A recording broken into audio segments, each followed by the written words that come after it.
தி Lord. நாள் 209. ஜூலை 28ற்கான வேத பகுதி ஏசாயா 4 முதல் 6 வரை. அதிகாரம் 4.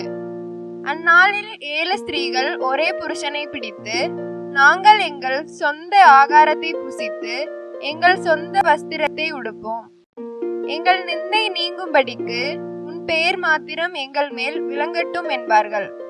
இஸ்ரவேலில் தப்பினவர்களுக்கு அந்நாளிலே கர்த்தரின் கிளை அலங்காரமும் மகிமையுமாய் இருக்கும். பூமியின் கனி அவர்களுக்கு சிறப்பும் அலங்காரமுமாய் இருக்கும். அப்பொழுது ஆண்டவர் சீயோன் குமாரத்திகளின் அழுக்கை கழுவி நியாயத்தின் ஆவியினாலும் சுட்டெரிப்பின் ஆவியினாலும் எருசலேமின் இரத்த பலிகளை அதன் நடுவிலிருந்து நீக்கிவிடும்போது, சீயோனில் மீதியாயிருந்து எருசலேமில் தரித்திருந்து ஜீவனுக்கென்று பேரெழுதப்பட்டவன் எவனும் பரிசுத்தன் என்று சொல்லப்படுவான். அப்பொழுது கர்த்தர் சீயோன் மலையிலுள்ள எல்லா வாசஸ்தலங்களிலும் அதன் சபைகளின் மேலும் பகலில் மேகத்தையும் புகையையும் இரவில் கொழுந்துவிட்டு எரியும் அக்கினி பிரகாசத்தையும் உண்டாக்குவார். மகிமையானவைகளின் மேலெல்லாம் காவல் உண்டாயிருக்கும். பகலிலே வெயிலுக்கு நிழலாகவும் பெருங்காற்றுக்கும் மழைக்கும் அடைக்கலமாகவும் மறைவிடமாகவும் ஒரு கூடாரம் உண்டாயிருக்கும். அதிகாரம் 5. இப்பொழுது நான் என் நேசரிடத்தில் அவருடைய திராட்சை தோட்டத்தை குறித்து என் நேசருக்கேற்ற ஒரு பாட்டை பாடுவேன்.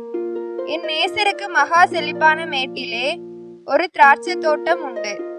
அவர் அதை வேலி அடைத்து அதிலுள்ள கற்களை பொறுக்கி அதிலே நற்குல திராட்சை செடிகளை நட்டு அதன் நடுவில் ஒரு கோபுரத்தை கட்டி அதில் ஆலையையும் உண்டு பண்ணி அது நல்ல திராட்சை பழங்களை தருமென்று காத்திருந்தார். அதுவோ கசப்பான பழங்களை தந்தது. எருசலேமின் குடிகளே, யூதாவின் மனுஷரே, எனக்கும் என் திராட்சை தோட்டத்துக்கும் நியாயம் தீருங்கள். நான் என் திராட்சை தோட்டத்திற்காக செய்யாத எந்த வேலையை அதற்கு இனி செய்யலாம்? அது நல்ல திராட்சை பழங்களை தருமென்று நான் காத்திருக்க அது கசப்பான பழங்களை தந்ததென்ன? இப்போதும் நான் என் திராட்சை தோட்டத்துக்கு செய்வதை உங்களுக்கு அறிவிப்பேன். அதன் வேலியை எடுத்து போடுவேன், அது மேய்ந்து போடப்படும். அதன் அடைப்பை தகர்ப்பேன், அது மிதியுண்டு போம். அதை பாழாக்கி விடுவேன். அதன் கிளை நறுக்கப்படாமலும் களை கொத்தி எடுக்கப்படாமலும் போவதினால் முச்செடியும் நெருஞ்சிலும் முளைக்கும். அதன் மேல் மழை பெய்யாதபடிக்கு மேகங்களுக்கும் கட்டளையிடுவேன் என்கிறார். சேனைகளின் கர்த்தருடைய திராட்சை தோட்டம் இஸ்ரவேலின் வம்சமே, அவருடைய மனமகிழ்ச்சியின் நாற்று யூதாவின் மனுஷரே. அவர் நியாயத்துக்கு காத்திருந்தார், இதோ கொடுமை; நீதிக்கு காத்திருந்தார், இதோ முறைப்பாடு. தாங்கள் மாத்திரம் தேசத்தின் நடுவில் வாசமாயிருக்கும்படி மற்றவர்களுக்கு இடமில்லாமற் போகும் மட்டும் வீட்டோடே வீட்டை சேர்த்து வயலோடே வயலை கூட்டுகிறவர்களுக்கு ஐயோ! சேனைகளின் கர்த்தர் என் செவி கேட்க சொன்னது மெய்யாகவே, அந்த திரளான வீடுகள் பாழாகும். பெரியவைகளும் நேர்த்தியானவைகளும் ஆகிய வீடுகள் குடியில்லாதிருக்கும். 10 ஏர் நிலமாகிய திராட்சை தோட்டம் ஒரேபடி ரசம் தரும். ஒரு களவிதை ஒரு குறுணி விளையும். சாராயத்தை நாடி அதிகாலமே எழுந்து மதுபானம் தங்களை சூடாக்கும்படி தரித்திருந்து இருட்டி போகும் அளவும் குடித்து கொண்டே இருக்கிறவர்களுக்கு ஐயோ! அவர்கள் சுரமண்டலத்தையும் தம்புருவையும் மேளத்தையும் நாகசுரத்தையும் மதுபானத்தையும் வைத்து விருந்து கொண்டாடுகிறார்கள். ஆனாலும் கர்த்தரின் கிரியையை நோக்குகிறதும் இல்லை, அவர் கரத்தின் செய்கையை சிந்திக்கிறதும் இல்லை. என் ஜனங்கள் அறிவில்லாமையினால் சிறைப்பட்டு போகிறார்கள். அவர்களில் கனமுள்ளவர்கள் பட்டினியினால் தொய்ந்து போகிறார்கள். அவர்களுடைய திரளான கூட்டத்தார் தாகத்தால் நாவறண்டு போகிறார்கள். அது நிமித்தம் பாதாளம் தன்னை விரிவாக்கி தன் வாயை ஆவென்று மட்டில்லாமல் திறந்தது. அவர்கள் மகிமையும் அவர்கள் திரள் கூட்டமும் அவர்கள் ஆடம்பரமும் அவர்களில் களி கூறுகிறவர்களும் அதற்குள் இறங்கி போவார்கள். சிறியவன் தாழ்த்தப்படுவான், பெரியவனும் தாழ்ச்சி அடைவான். மேட்டிமையானவர்களின் கண்கள் தாழ்ந்து போம்.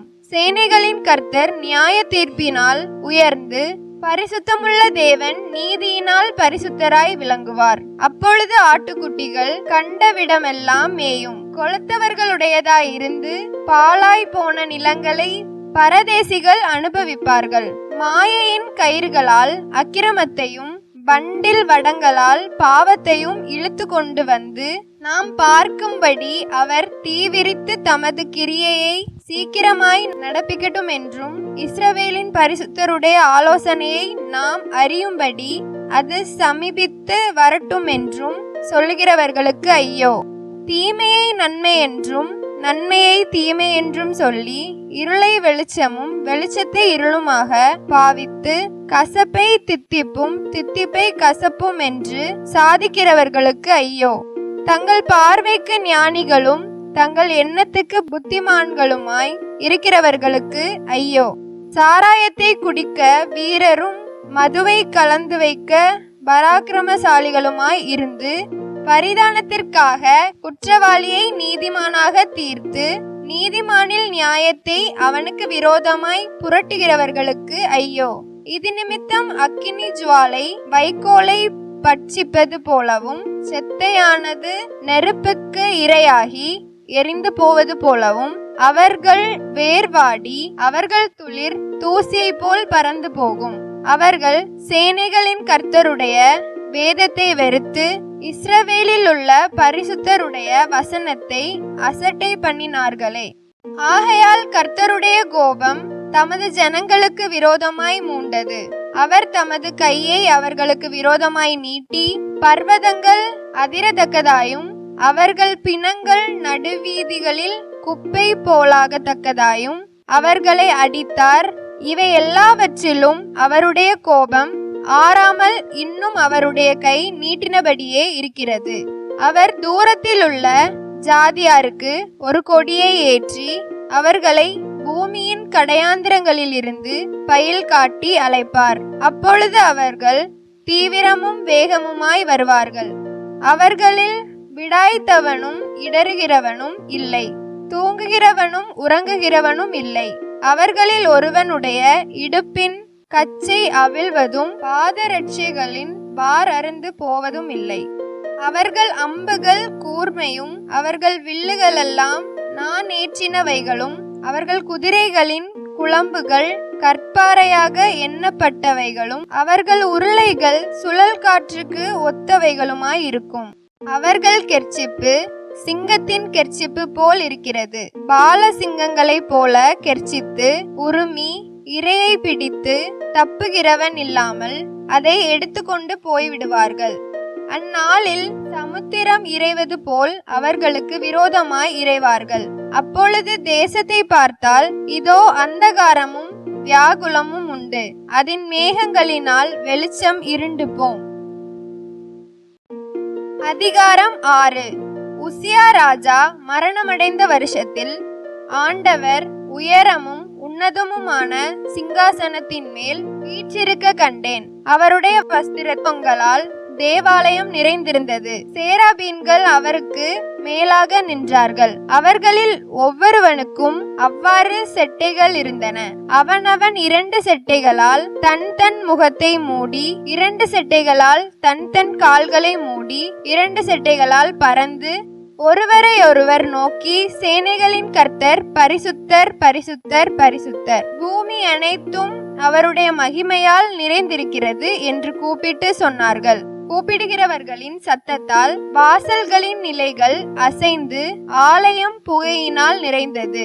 அப்பொழுது நான் ஐயோ அதமானேன், நான் அசுத்த உதடுகள் உள்ள மனுஷன், அசுத்த உதடுகள் உள்ள ஜனங்களின் நடுவில் வாசமாயிருக்கிறவன், சேனைகளின் கர்த்தராகிய ராஜாவை என் கண்கள் கண்டதே என்றேன்.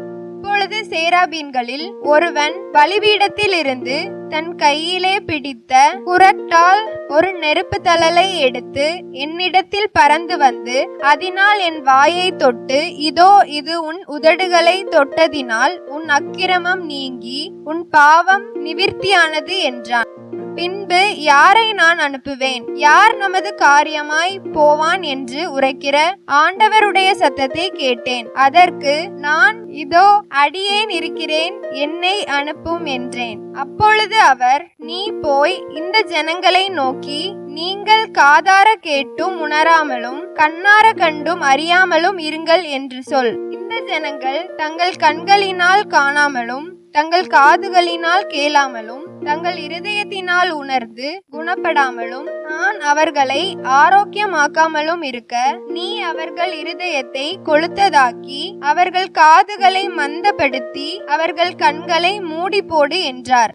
அப்பொழுது நான், ஆண்டவரே, எதுவரைக்கும் என்று கேட்டேன். அதற்கு அவர், பட்டணங்கள் குடியில்லாமலும் வீடுகள் மனுஷ சஞ்சாரம் இல்லாமலும் பாழாகி பூமி அவாந்தர வெளியாகி கர்த்தர் மனுஷரை தூரமாக விலக்குவதினால் தேசத்தின் நடுமையம் முற்றிலும் வெறுமையாக்கப்படும் வரைக்குமே.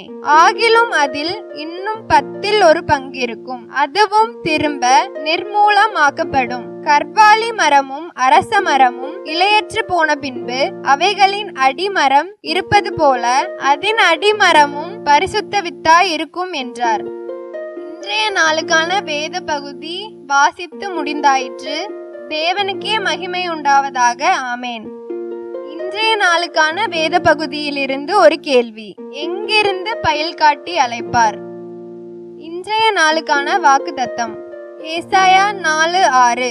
பகலிலே வெயிலுக்கு நிழலாகவும் பெருங்காற்றுக்கும் மழைக்கும் அடைக்கலமாகவும் மறைவிடமாகவும் ஒரு கூடாரம் உண்டாயிருக்கும். இந்த வாக்குத்தத்த வசனத்தின்படி கர்த்தர் நம்மை ஆசீர்வதிப்பாராக. ஆமேன்.